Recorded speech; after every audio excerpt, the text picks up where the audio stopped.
Hello guys, नमस्कार। तो आइए हम लोग आज एक बेहतरीन सब्जेक्ट पर चर्चा करेंगे कि क्या हम लोग अपने भविष्य की होने वाली घटनाओं को पहले जान सकते हैं। यहाँ पे हम कोई आपको भविष्यवाणी के बारे में नहीं, हम लोग कोई एस्ट्रोलॉजी के बारे में चर्चा नहीं करने जा रहे हैं, ज्योतिष विज्ञान के बारे में चर्चा नहीं करने जा रहे हैं।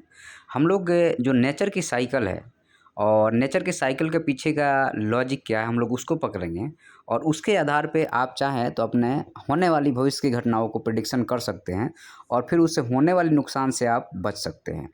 तो यहाँ पे आपके सभी समस्याओं के जड़ को क्या है उसको हम पहचानने की कोशिश करेंगे, उसका वैज्ञानिक दृष्टिकोण को हम समझने की कोशिश करेंगे और फिर जो है हम उसके बारे में आगे चर्चा करेंगे।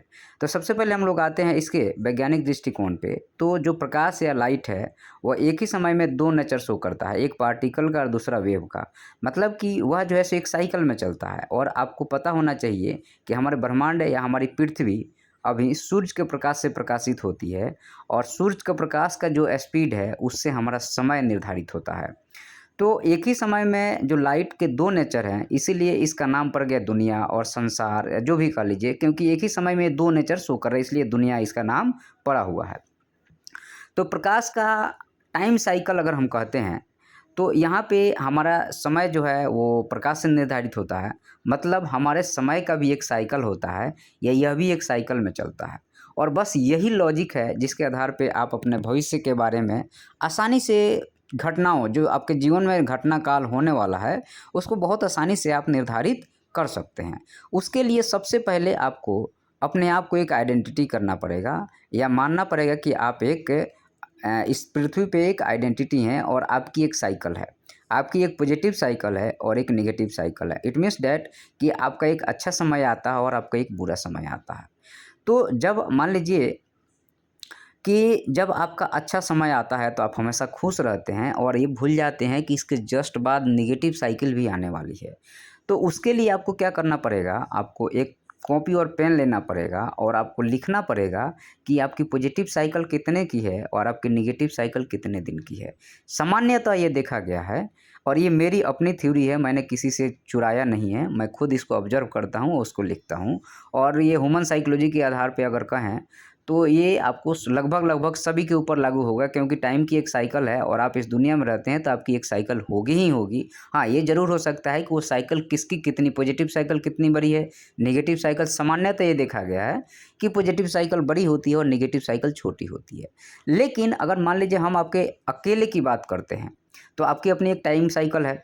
तो आपके डाउन टाइम और आपके अप टाइम उसको आप अगर डायरी पे लिखना शुरू करेंगे तो महीना दिन में आप ये प्रिडिक्ट कर लेंगे कि हमारी ये अप साइकिल है, हमारी ये डाउन साइकिल है। जब आपकी अप साइकिल है तो एकदम सावधान हो जाइए कि हमारी डाउन साइकिल आने वाली है और जब आपकी डाउन साइकिल रहे तो उस टाइम आपको शांत रहना है और फिर उसको ऑब्जर्व करना है। वहाँ बहुत ज़्यादा रिएक्शन देने की ज़रूरत नहीं है, तब जाकर के आप जीवन में हमेशा खुशी रह सकते हैं। नहीं तो ये प्रकृति है, आपको डाउन साइकिल में आपको नीचे डिप्रेशन में ले जाके मार देगी या आपको हमेशा खींच के लेके चले।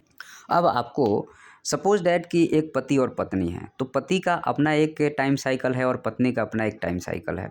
अब ये समस्या तब बहुत ज़्यादा गंभीर हो जाती है जब देखेंगे कि पति और पत्नी के बीच में लड़ाई होती है और बहुत विकट लड़ाई हो जाती है और प्यार कहीं समझ में नहीं आती, एक समय के बाद वो ख़त्म हो जाता है। ये सामान्यतः सबके घर में ये घटनाएं होती है।